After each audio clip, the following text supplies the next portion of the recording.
my name is Lisa Bain. Welcome to Treasure Talks. I would love for you to take a moment to subscribe to our channel, click the doorbell so you get notifications about new videos and all of our content. It has been such a joy to meet some incredible heroes over the years through my nonprofit work. Our community is filled with heroes who have such incredible and miraculous stories. These stories need to be heard. I am so excited to introduce you to some superheroes in our community and share their stories. These heroes are an example of serving, stepping outside of their comfort zone, and walking out a truly miraculous story. They found treasure in the darkest days of their life, and they are using it to help others and bring hope to those in our community. Welcome to Treasure Talks, where you are going to have an opportunity to hear stories firsthand, meet these amazing heroes, and be so inspired.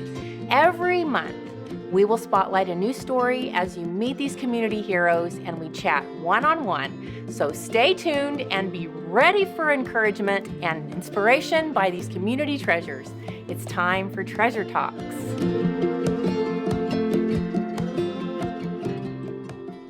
Welcome to Treasure Talks. I am so excited about today's guests. Oh, I'm so excited. We have Chris Lieberman and Kimi Hann. And I learned about Chris and Kimi when I ran my first half marathon. They founded that Route 66 marathon, and they are truly two of Tulsa's greatest assets. They were both born and raised in Tulsa, and Chris put his Lieberman touch through their company, Amazing Events, LLC, and they've won many awards. But before Chris's accident, which he's going to share about, he was the creator, founder, executive director of the Williams Route 66 Marathon and the Center of the Universe Festival. I can attest it was such an amazing event. And Kim, you're the founder of Amazing Events, and I did not know you were also the entertainment director for Tulsa Oktoberfest. Woohoo! Together after Chris's accident, which they're going to share about, they founded Brain Injury Recovery Foundation, which they give life to an advocacy program-based Neuro Rehab Center in Tulsa, Oklahoma, called Defy Neuro Rehab. They're going to tell a little bit more about that. I love the name. They want to honor those that help them and help fill in the gaps in Tulsa. They don't want other families to go through the same struggles that they did.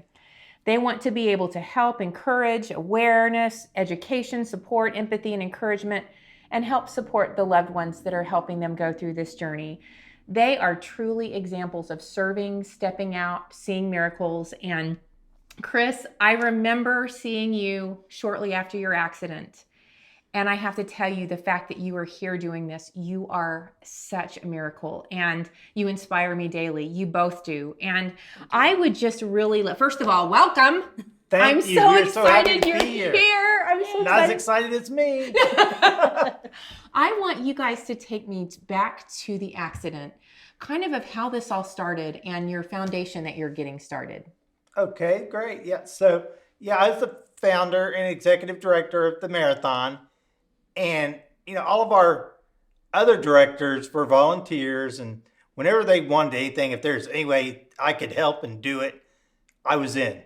So they wanted to borrow some of my personal property out of the warehouse. And I went that morning to go find it for them. And unfortunately, I was about 10 feet up on a ladder, which I shouldn't have been, but I always was. And I fell, and my brain, my head, whatever, fell directly onto the concrete. I wasn't supposed to see it, but I found it and watched the video system on our warehouse and watched it. And, after that, I'm very thankful and lucky that I don't remember much. Mm-hmm. I do remember that I didn't want to go to the hospital. I was arguing. They called the ambulance and they were there, and I was like, I just want to go home. I'm tired. And I remember them calling Kim, and Kim bossing me around. Never. She knows how to get me to do things if I want to or not. Well, it's scary, right? So I did go to the hospital. And since then, I don't remember any of the time at the hospital, but I've been told lots of stories. Yeah. And I do know that they have told her that had I been, 20 minutes or something later, I wouldn't be here right now. Wow. So you were alert, though. You were alert after this, and you were able to even talk. we talked the entire way. He was in the ambulance into the hospital. So what happened after you were in the hospital? So, Or there's yeah, The last thing I remember is not understanding why Kim wasn't in there with me. So I asked, I said, "Where's Kim? Is she here?" And she wasn't in there with me because I hadn't asked. And I remember her coming in. I remember the bright lights, and that's it. Thank Wow. goodness. Wow. So you don't remember anything else after that? No. But boy, you do. yeah. I'm telling you, when Chris was talking about me not being in there, really, it's because Chris and I were dating, so we're not married, and weren't then either. We'd been dating for 7 years at the time, and I wasn't allowed to go back because I wasn't a spouse and I wasn't Ken. So Chris had to specifically demand and basically ask that I come back there. I maybe had 10, 12 minutes with Chris. When I first came back, they were going through a series of questions like, what's your name? What's the date? Who's the president? And kind of ask the same series over and over. And then they'd be wiggle your right hand, your left hand, your toes, and they'd go through that same sequence. And so in that period that I was in there, within a few minutes, I could start seeing they'd tell him to move his left foot or wiggle his toes, and they weren't wiggling anymore. So then we were like, "Chris, wiggle your toes." And he's like, I'm wiggling them. And we're like, "No, you're not. They're not wiggling." And, that's another alert for them. They'd already done the CT. They'd already just, the doctor had just come in, and he had a whiteboard and drew a big circle. And then he etched out about half of it with this black marker. And he said, "This is Chris's brain." He's like, "This is the blood on his brain." And we were like, "Oh, wow." And then we're like, "What do we do for it?" We're thinking maybe like you see on TV, they drill a little hole or something. And he's like, "No, we're going to have to go in and take." He said the swelling's becoming so severe that now Chris isn't able to use his extremities anymore. And his speech started getting a little more slurry and not as clear. And you could just tell he was declining fast. And so that's what he means by that 20 minutes. That swelling would have just ended his life had it been much longer. So they prepped him. All of a sudden, 18 people were standing there. And they were like, "We're taking him to surgery." That was wow.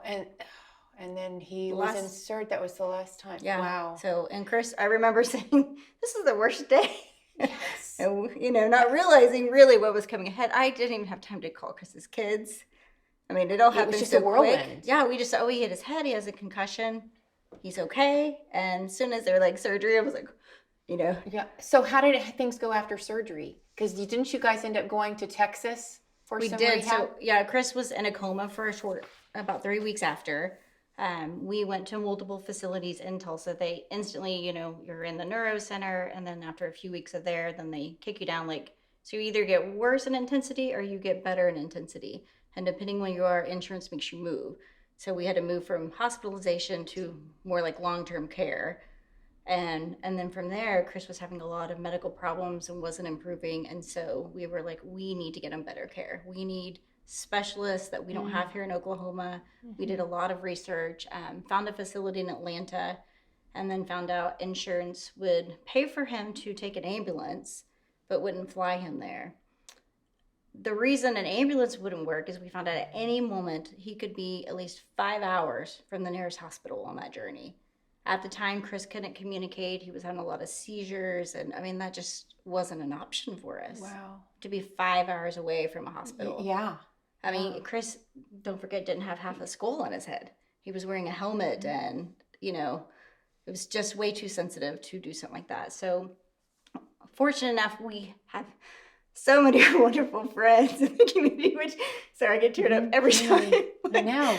I can't even imagine how you get through something like that without your community and your friends. As soon as they found out, they're like, "All right, let's raise money." So we love you. We love Chris. Yeah. I'm telling you, Tulsa loves you. Yeah. So we did. I had no idea how many people cared about me. I remember I knew I had a lot of of great friends, but I never knew they cared that much. Oh, you are beloved. And I remember that. And you were here, we were getting the reports when you were in Texas, and then knowing how we were praying for you when you were over there. And so then you made it back. When did he start to turn a corner, when you started to feel hope? Because isn't that a completely hopeless place? It's absolutely hopeless. So the part I missed out is, so we had to raise $20,000 just to get to Atlanta. Oh, We my were there for goodness. 3 months, and by the end of it, Chris was not hitting any of the neurological markers. So it's kind of, if you think of like an infant, a child, certain times they hit certain things or able to do certain Right. things, and Chris wasn't hitting any of those markers. So by the end of our stay, it was about the time insurance is, speaking again, saying, okay, it's time to move on. And the doctor called me in, brought Chris's daughters in, and they said, our prognosis for Chris is that, Kim, you're young, you're single, you need to move on. You need to find a nursing home for Chris in Tulsa and I did not realize that. move on with your life. Telling me this in front of Chris's daughters. And, of course, that's so hopeless. Like, we tried so hard to get them there to the best facility we thought in North America, and they're like, there's no hope. And, when you came in today, the first thing I thought was, you didn't. You didn't leave. We did it. Nope. You have stuck in there, and you inspire me. So you just said no, and you defied the odds. We did. And so what happened after that? So from that point, we went to 10 other facilities. So we've been in over 12 facilities, 3 different states.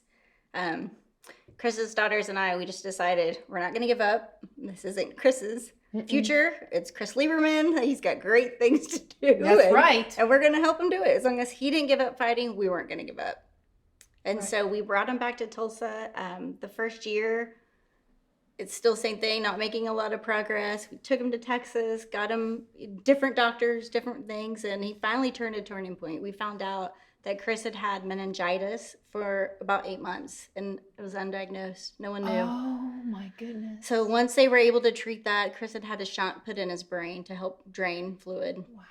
Without getting too technical. And they replaced all of that. We almost lost him again.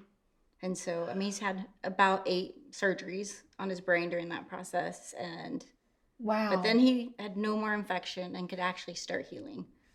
Is that about the time you thought you wanted to start a foundation because you had seen everything that goes and is involved in this journey? Is that about the time? It was. And just having such a lack of resources in Tulsa and reaching out and trying to get help, we just knew, like, when we get to the other side, when we're stronger, when we're at that point, we're going to do something for change to help Oklahomans. Right. Well, the way it happened is, yes, I survived, but I was not recovering.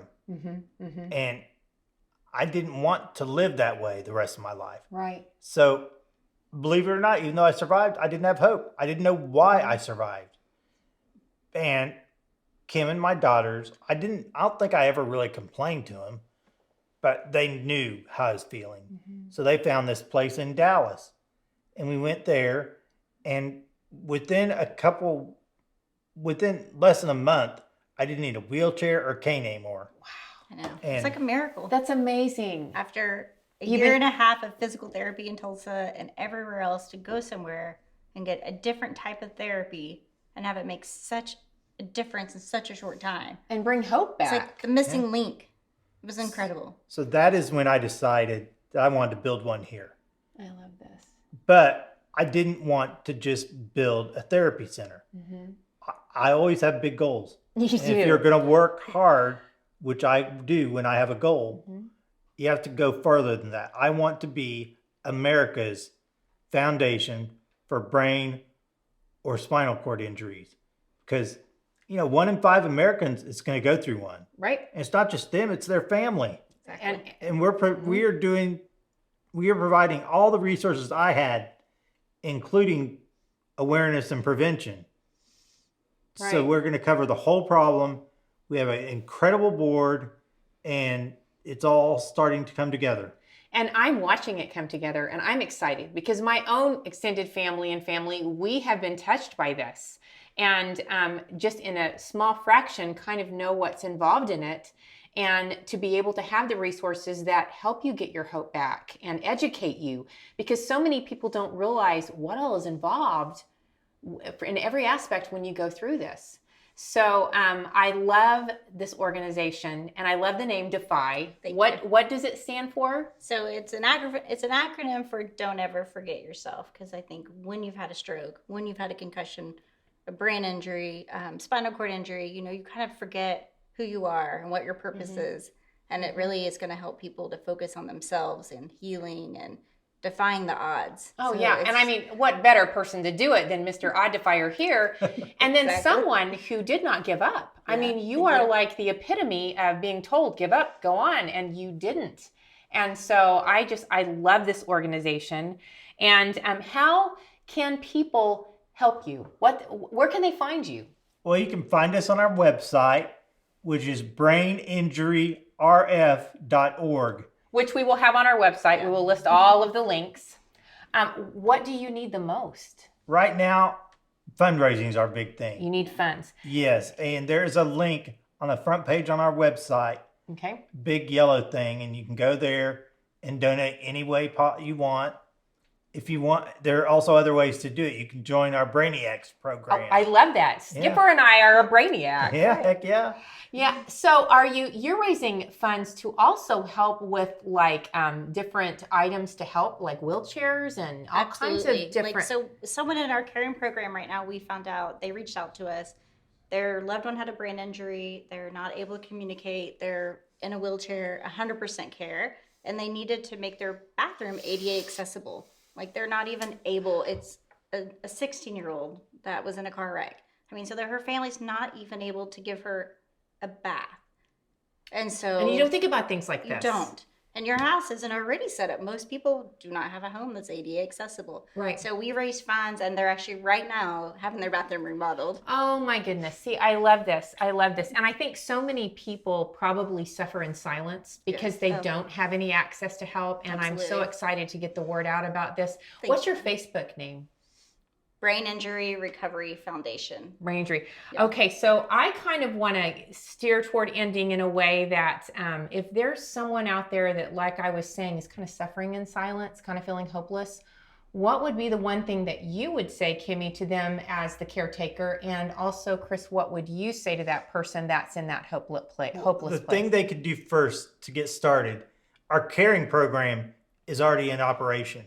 How can they find it? Go to our website, go to programs, click caring, and there's an application, which gives us, So they can get help. yeah, that way we can help them. Wonderful. Whether it's doing a fundraiser for them, giving them hope, support, letting them know it's going to be okay. If they love are it. willing to work on it, keep working on it. you Right. know? And I love sometimes it. just having someone to talk to who's been through something similar. You know, you were talking about community and Yes. so many things that I've walked through in the broken places of my own life. I'm going to cry. I could not have done it without the community and without the true, you find out who your true inner circle is. Absolutely. And they carry you through it. When you can't lift your arms up, they lift them up for you. And you are able now to, and you are doing it so beautifully, helping other people lift their arms up in their broken place. And I mean, what an amazing example.